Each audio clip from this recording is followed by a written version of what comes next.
I feel like there's a lot of like mystery around the financial part of it and how to get that started. Why do you think that is? Why do you think there is that mystery? It seems like there's the brokers out there get a lot of commission off of doing that part for you. If you don't have information that's come to you readily, it feels complex and you have to figure that out. If we're going to go down the pedo Medicaid road, that takes, are we excited about that, right? Are we excited about serving those kinds of patients? But then that attracts a certain kinds of dentists too, right? That's exactly right. So if I meet with somebody and they're like, well, I don't really care, then I'm like, okay, that doesn't work for me, because you will care when you have to eat the dog food on that relationship.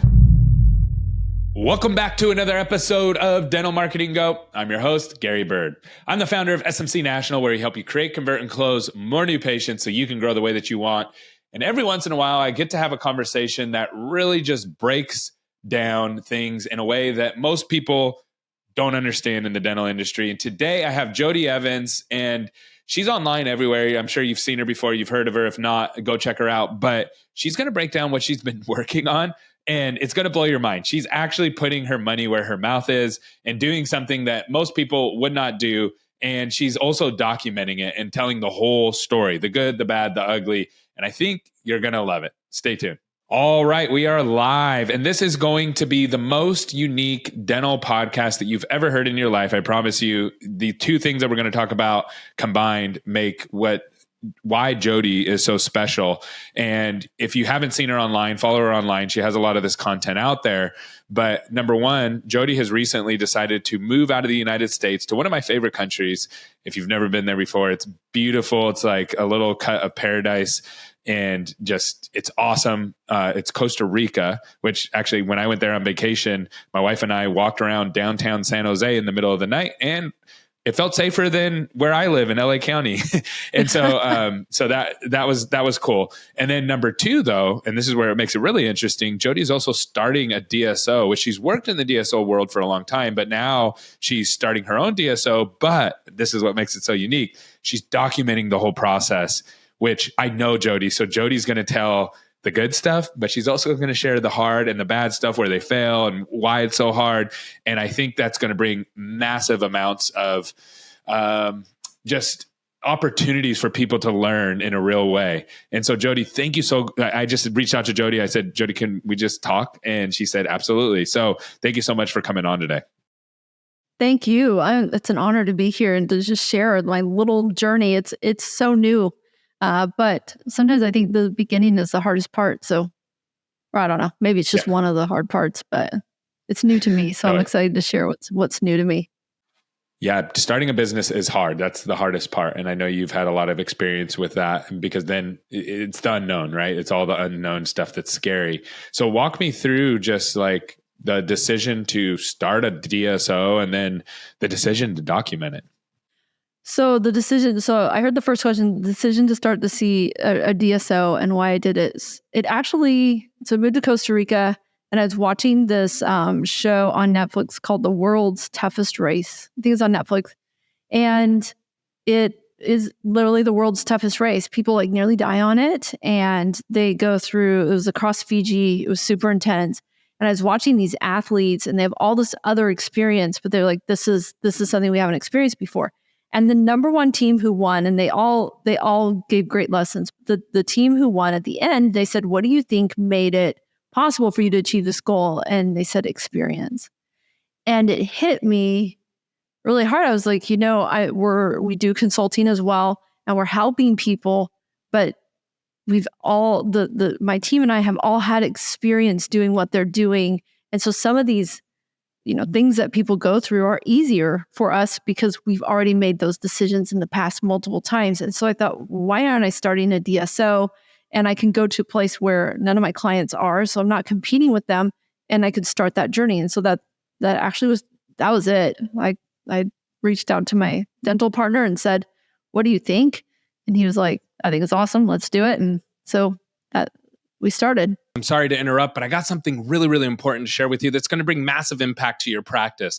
So every year, things change in your market every single year. People move, incomes change, populations change, and it's really important that you stay up to date with that. And one of the things that we offer to all of our customers, and we want to offer it to all of our listeners completely for free, is mapping out your new patients. So we're not going to only show you where your new patients are coming from on a map, just like this above, but we're also going to show you the income areas that they're coming from, the different pockets of income, as well as the populations, to make sure that you have supporting areas to where you can attract more new patients. And lastly, we're going to map out all of your competition for you for free. This is 100% for free, no obligation. And we're really excited to share this with all of our listeners. So all you have to do is go to maps.smcnational.com, and it's first come, first serve. We're not going to offer this forever. So if you want to get this, get in now, get all your new patients mapped out for the new year. We're looking forward to talking to you soon. Thanks. So where, first of all, you said you picked a market that none of your clients are in. So are you allowed to talk about where it's at, or what, Sure. at least what state you're looking at? Yeah, so there's a couple, but Arizona is one of them, and that's where my clinical partner is. I think it's really important when you start that you have a clinician that likes to work in the practices. I know we talk a lot about getting out of the chair, but in my consulting, what I've seen is the people that have partners who like to work in the chair tend to perform better. And then we have one in Utah with a clinical partner who's interested, and then we have one in Chicago, which is one of our clients. Awesome. That wants to scale. Okay. And then what, so far, just in your documentation of everything, what have been some of the findings? What is some of the learnings that have kind of stood out to you in this process so far? I think that I am either in the wrong rooms and asking the wrong people, or this is the culture. But I feel like there's a lot of like mystery around the financial part of it and how to get that started. And that's why when we started the podcast, Trevor and Jodi started DSO, we went with, how do we tell people how to do this? Because it hasn't been easy for us to figure it out, and then how to structure the deal. And I think some of that's because it really depends on the other partner and what they want. But that's been interesting there's not a lot of people that will tell you how to do it from a consultant. There's a lot of brokers, but there's not somebody out there that will really just tell you how to do it. So we've leaned on Jonathan Moffat. He's been great helping us set that up. So we're looking at more and more resources. Why do you think that is? Why do you think there is that mystery? Why is there, I mean, it's not like dental is brand new or something. Why is there so much mystery around that? Is it because a lot of dentists are owner operators, and so they take a lot of money from the business initially, so then that's why it's foggy? Or is there something else there that I'm missing? I don't know, but I'll say, like, it seems like there's the brokers out there get a lot of commission off of doing that part for you. And so it's tough to get visibility. And I don't mean to sound like, they're not evil, but there's a whole business around it. And as I kind of undo it, I'm like, this isn't super complex, but if you don't have information that's come to you readily, it feels complex and you have to figure that out. And I'm willing to even go through a broker, but I think there's it's been interesting because we said, hey, we want to do this. And we already have 6 people in our funnel that want to partner with us. So I don't necessarily need more opportunities. We actually need to figure out, how do we capture the opportunities that are in front of us and do that in a way that creates a win-win. Where do you think the biggest opportunities are? Where do those lie? Like if someone's listening to this and they're like, man, I really want to start a practice, or I'm working at a DSO right now and I just really want to do this. Where's that opportunity lie? Like what's the thing that you're seeing that you go, man, this is huge? Well, for our criteria, what we're seeing is that you have to find a clinician who loves, in my opinion, you have to find a clinician who loves the clinic and has enough room to grow. A lot of people are so conservative on the facility side, rightfully so, but they're so conservative on the facility side and they're conservative on their initial investment that they have no room to grow if it actually is going to be successful. So we've come up with a matrix that says, here's what needs to be in place, and we're finding them, but there's less of those. So my suggestion would be, if you're going to start out, plan on it being successful and make room for that expansion, that ability to not have to be the only one in the chair. Do you have room for an associate? Do you have room for growth? So that's So do you mean part of just our buying criteria. like renting a building or buying a building, renting a building that has the ability to add more operatories or offices and things like that if you succeed? Is that what you're saying? Yes. Yes. So that part, like getting set up, there's massive opportunities. From a consulting perspective, what I've seen is offices are maxed out, and then they have a ton of little offices that are maxed out. And I think that ends up putting them in this corner. So anyways, for us, that's been really important to find offices that have a lot of room for growth and find partners who want that growth. I don't want to find a partner who's burned out. I don't want to find a partner who wants us to just take over. I want to create a healthier relationship with those partners that, as much as I want management to come in and take things off their plate, for sure we can do that. But I don't want to at all give off the impression that, well, if we come in, you'll have no problems. We'll just take care of everything and you just be the dentist. I think that's a trap that a lot of partnerships start off of. And then they get in it and realize that if you own a business together, you own a business together. There is hardship in that. There's tough things, and we got to be prepared for that. That's another place. If I find people coming in and saying, well, they told me they're going to do everything and all I have to do is this, I'm like, it's not true, but go for it. Yeah, if it's too good, it's the old adage. Like if it's too good to be true, then it's probably too good to be true. Can you walk me through how you decided like what level of or what lane of clinical services that you guys were going to provide? So did you guys go down the GP road, pedo? I know you have experience with pedo. Or like how did you choose which lane to go down, and what lane did you choose to go down? So the first one is my clinical partner, Dr. Lyons. I asked him, what are you passionate about mentoring and teaching to other docs? And so that determined it, honestly, that piece. And I think we actually met with a few other clinical partners, and what they were excited about, we couldn't get alignment with. And so that really matters. We have a list of all these clinical procedures, and I recommend, if you're going to partner with somebody, that you go through that list and say, which ones are we going to keep? What patients are we going to refer out? Because that impacts your operations, your marketing, the structure. Everything. And then what are you going to do with the specialties? Are we going to have super GPs, or are we going to bring in other specialists? And so that was the conversation we had to have up front. And then we had to have a conversation about that avatar. And were we passionate about serving that avatar? That took some back and forth to get to an avatar that all of us were excited about. Because I don't know, I think the money can come either way, but the passion and the motivation to serve that client, that patient, we all had to be excited about. And then we asked, are we excited about the clinical customer? And then are we excited about the team? Oh, the kind of dentist that serves those kind of patients. Are you excited for that? Yes, because they become your customer with growth. Yeah. And Dr. Lyons really need to be passionate about a specific type of dentist that he was going to take in and mentor.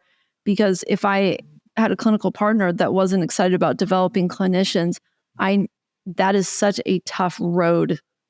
It's a tough road. And I didn't want to take that road with somebody. I wanted it to be. So as an example, I'm just going to put this in like layman's terms that I understand, and you can tell me if I'm way off. So it's like, if we're going to go down the pedo Medicaid road, that takes, are we excited about that, right? Are we excited about serving those kinds of patients? But then that attracts a certain kinds of dentists too, right? Like that's a different kind of dentist than you would say if it's a full arch office. And are you excited about working with those kinds of people and those kinds of skill sets and those kinds of egos or lack of egos and all those things that go into it, right? Those are totally like the two opposite ends of the spectrum. Is that what how you guys kind of thought through it? Yes. Like, so if I meet with somebody and they're like, well, I don't really care, then I'm like, okay, that doesn't work for me, because you will care when you have to eat the dog food on that relationship and you are having to hang out with them all the time and support them and build materials and mentor them and or attract time them with your family. Or attract them to your business. Attract them. That's right. Yeah. So we had to get really clear on the avatars or the personas that we set up. It's okay. What about our patients? What type of clinician is that? Are we excited about that? If not, who, not how. And so we were we went back and forth for a while. We went through quite a few relationships before we even started the podcast of getting clarity on that. And then we started the podcast because our relationships became better when we became more clear. Yeah, that's so good. And what are your thoughts? So I have people who come to me, which I'm a marketing guy. I've never even worked in a dental office or a DSO, like directly, like, right. Like, so, and I have dentists come to me and like, what do you think I should focus on clinically? Like, what do you think I should attract? And I'm like, dude, I'm the wrong person to ask. Like, I'm thinking about like cost of an acquisition, not how hard the work is your team trained around it, all the operational stuff around that. Do you find that sometimes clinicians punt that conversation when they shouldn't, and they should be the ones owning that conversation and saying, this is what I'm super passionate about? Do you see that? Or how do you kind of, in your experience in working with dentists, how do you kind of see that?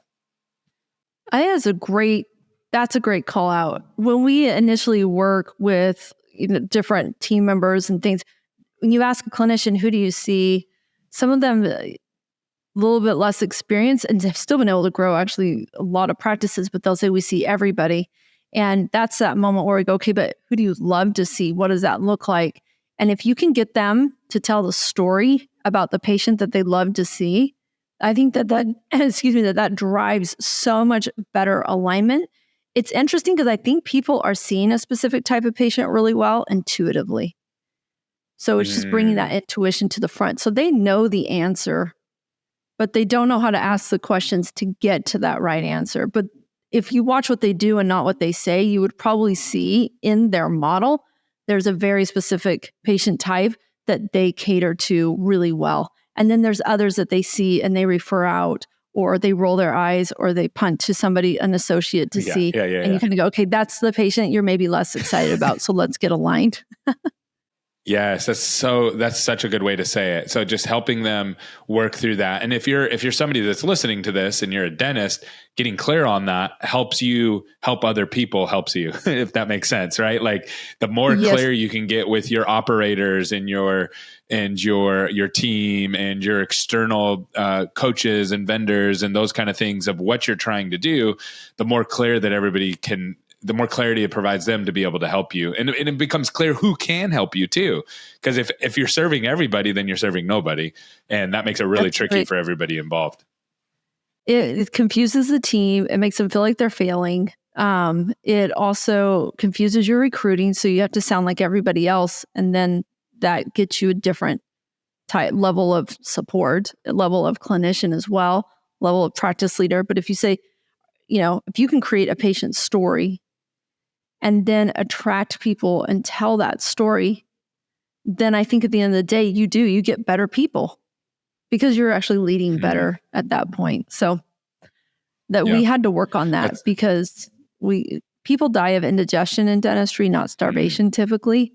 And so they have too many opportunities. They chase too many opportunities because all of them, from a financial standpoint, most opportunities turn out favorable. Yeah, that's awesome. Great advice. But if you chase all of them, it kills you. So what is your last question? Then I'm going to ask you for where people can like find this content and like interact with you, Jodi, and really follow this. What right now with the current stage that you're at, what are you most excited about? What's the thing that you're like, this, I wake up in the morning and I'm just like, I get out of bed and it's the first thing that I think of. What is that part of the business right now? From the DSO perspective, what am I most excited about? The customers that we're serving. So the first customer that we're serving is the clinicians that we're partnering with. And I get so excited to figure out, where are you at? I mean, we just had a meeting, this morning at 8:30. And I was so excited about that meeting and that clinicians spilling out their guts about, here's where I feel momentum. Here's where I feel a ton of stress. And we're working through that. So I love, now that we got clear on the customer and who we serve, I love that customer. So it excites me to be able to reduce stress for them and create alignment. I love those conversations. That's cool. And then how can people interact with this content? Like, what's the best way to connect with you, connect with your business, or connect with your content? Yes. So we put a lot out on LinkedIn and on our podcast. We try to share as much as we possibly can. So you can reach out there and see a lot of the free content. And then LinkedIn, maybe message, or you could email me at Jodi@RevTribes, and we can talk more about this journey. And also, if you're on the journey and want help getting organized, how do I organize this for growth and expansion? We'd love to talk. Internally for our clients, we have an amazing online portal that gives everybody access to all of our tools and materials. And then also, of course, we'll walk you through it. So that's our model. So awesome.